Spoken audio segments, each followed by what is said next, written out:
था। लेकिन मेरा तो रोना यही है, मैं तो यही बार बार बोल रहा हूं कि भाई आपका माहौल होता है, आपके पास एक मौका होता है, लेकिन आप उस मौके को कन्वर्ट नहीं कर पाते। यशो जी, करेक्ट, आप मुझे बताइए, correct, correct. Why is it Yasho ji, why is it that election, state of Haryana, immediately after Lok Sabha elections, wasn't there an environment for the opposition? Of course there was, right? State of Maharashtra, right? After Lok Sabha, long spell, all kinds of problems, one after the other in Maharashtra. Didn't the opposition have an option? Of course they did. In Bihar, 20 years, Tejaswi Yadav knew this young face, this, that. और ऐसा नहीं कि तेजस्वी ने campaign नहीं किया, उसने मेहनत किया, उसने सब किया, उसने सब बातें उससे सही कही। फिर भी क्यों है ऐसा that the opposition does not manage to get its act right? That's my fundamental ask today. Yeah, दो चीजें हैं इसमें, the first is that, your credibility, your personality counts, and therefore you're absolutely right. The Nitish gives an eligibility of endurance. He gives an ability of some kind of respectability which he has given to the cause. He gives an element of continuity. So, if you are in the opposition, then you should be able to stand for a few things. Okay, you stand for the cause of youth, or lady empowerment, or whatever. So there is a lot of thing which is attached to what you speak, what are the statements you give, how many elections you win in by-election. It all carries and makes up your personality. And the second thing which is very important is that nobody can beat. 50 years back, Congress had cadres in every village. Every village there was a Congress cadre committed with a cause, with a purpose, and they would go to the booth and do excellent management. Today, nobody can beat the BJP. For exactly their booth management begins right after the elections. Every man is counted. Every effort is taken. So the convertibility factor, which is there, they already have a 3% edge. And this is the reason why these two. And the number three, there is a general perception, even at the center and the other, that yes, Modi will be able to deliver. Modi is a man who can do things. Modi is a man who can somehow get things moving. These are the three things why I think repeatedly people are, going for the same party. एक दो updates में दे दूं जरा दर्शकों को। जो प्रमुख सीटें हैं खासतौर पर उनमें विजय सिन्हा लखीसराय से लगातार पीछे चल रहे थे, उप मुख्यमंत्री बिहार के बीजेपी कोटे से, और वो अब आगे हो गए हैं। फिलहाल अभी मतगणना चल रही है, तीसरे राउंड की मतगणना वहां चल रही है। मनेर से मैंने आपको बताया था, भाई वीरेंद्र आगे चल रहे हैं। करगहर सीट जो प्रशांत किशोर का गृह क्षेत्र कहा जाता है, जहां से वो चुनाव लड़ना चाहते थे लेकिन वो अंत में चुनाव नहीं लड़े। रितेश पांडे भोजपुरी के गायक और अभिनेता हैं, वो वहां से आगे चल रहे हैं।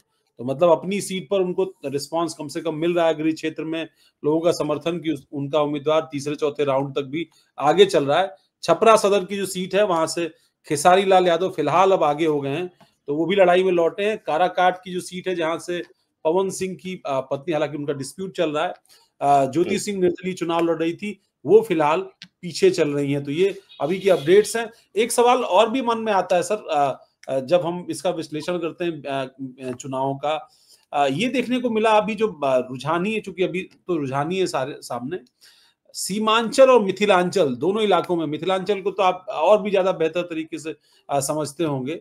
मिथिलांचल में भी ये नैरेटिव डेवलप करने की कोशिश हुई थी, और वहां पर कैंडिडेट्स को जिस तरीके से प्लान किया गया था, कई सारी सीटों पर तो रिस्क भी लिया गया था, लेकिन वो रिस्क एनडीए के लिए जहां कामयाब होता दिख रहा है, वहीं जो है महागठबंधन के लिए बड़ा मुश्किल हो रहा है। क्योंकि सीमांचल के अंदर अगर कांटे की टक्कर हो रही है, इसका मतलब वहां जेडीयू को जो है वोट मिल रहा है। और जो बात कह रहे थे लोग कि मुस्लिम्स ने भी जो है वो जेडीयू को कैंडिडेट्स को, या कहीं कहीं अगर जरूरत पड़ी तो बीजेपी कैंडिडेट्स को, और खासतौर पर महिलाओं ने वोट किया है, वो बात इस नतीजे पर, कम से कम जो रुझानों के नतीजे हैं वहां पर बैठती हुई नजर आ रही है। पहले यशो सर और फिर देवकी सर, आप लगातार रिप्लाई दे दीजिए।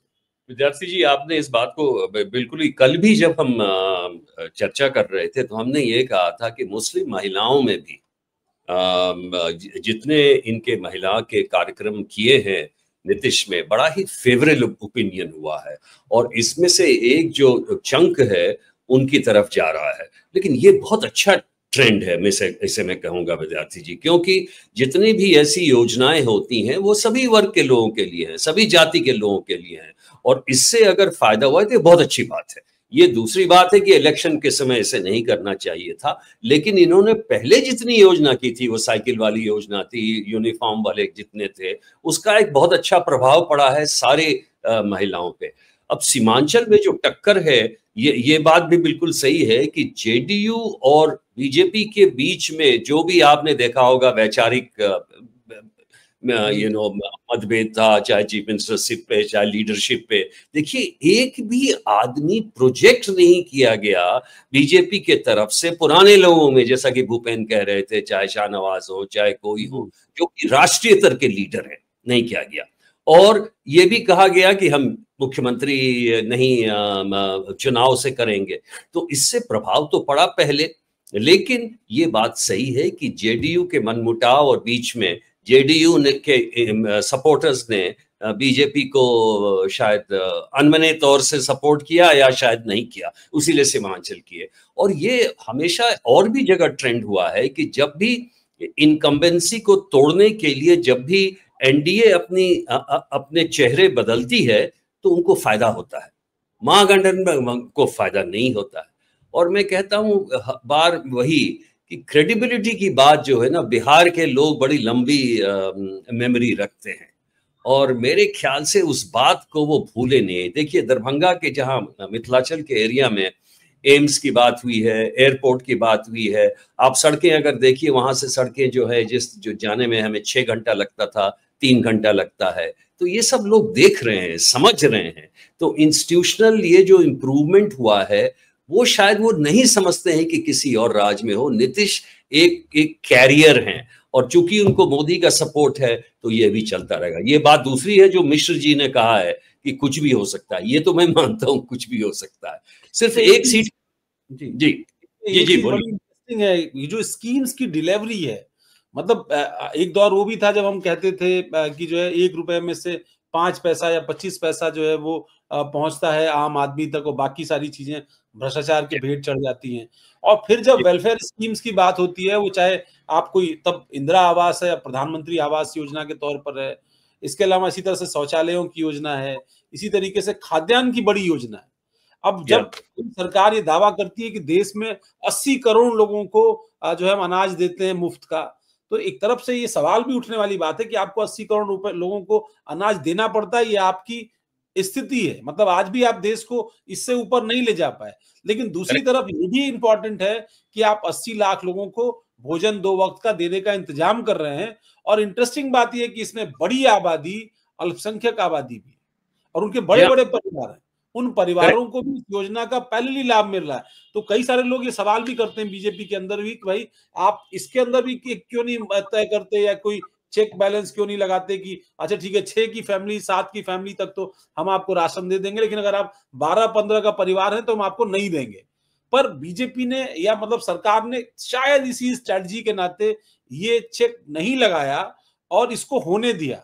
उसका नतीजा ये हुआ कि एग्रेसिवली जो ठीक है कि मतलब जो टॉप में लोग हैं, अब कोई आजम खान होगा, कोई मुख्तार अंसारी होगा, अफजाल अंसारी होगा, कोई इसी तरीके से शहाबुद्दीन का परिवार होगा, उसको राजनीतिक तौर पर दिक्कत होगी, लेकिन जो आम ग्रामीण मुसलमान है उसको कम से कम ये लगता होगा कि ठीक है यार, मतलब चीजें हम तक पहुंच नहीं है, हम भले वोट नहीं दे रहे हैं फिर भी हमको खाने पीने को मिल रहा है। तो वो एग्रेसिवली आपके पक्ष में उस तरीके से कि नहीं एक एक वोट डालना ही है, महिलाओं का भी वोट जो है वो उसी तरीके से पड़वाना है, जो नए मतदाता है उनको इनरोल करना है, ये सारी चीजें उस तरीके से नहीं, क्योंकि जो अगर हुई होती तो फिर वो दिखाई पड़ता है रिफ्लेक्शन, लेकिन अगर नहीं हो रही है तो ये भी दिखाई पड़ रहा है। और इसी नाते जब आप 10,000 रुपए देने की बात के बदले में 30,000 रुपए जीविका दीदियों को देने की बात करते हैं, तो आपकी डिलीवरी 20 साल पुरानी वाली याद आती है, और आज की डिलीवरी अभी वाली याद आती है। तो लोगों को लगता है कि यार नहीं 1-2 करोड़ लोगों को देंगे तो कुछ और देंगे, कोई और तरीका अपनाएंगे जिससे